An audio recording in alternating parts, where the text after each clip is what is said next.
في بالك اللي فما بلاد كانت موجودة عندها علم، نشيد وطني وحكومة، واليوم ما بقاتش موجودة. نحكيو على جزيرة نافولاند، بلاد صغيرة وسط المحيط الهادي اختفت في يوم واحد.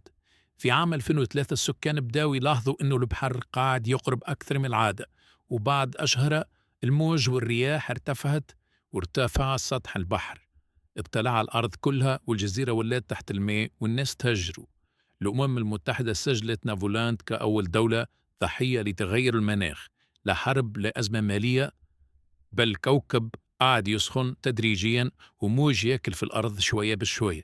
والصدمة، نافولاند ما هيش الوحيدة. في السنوات الجاية بلدان أخرى مهددة بالاختفاء التام، كما المالديف، كيريباتي، حتى أجزاء من بنغلاديش. يعني راهو تغير المناخ ما عادش حكاية بعيدة ولا نظرية، راهو الواقع والناس قاعدين يخسروا في أوطانهم قدام عينيهم. في بالك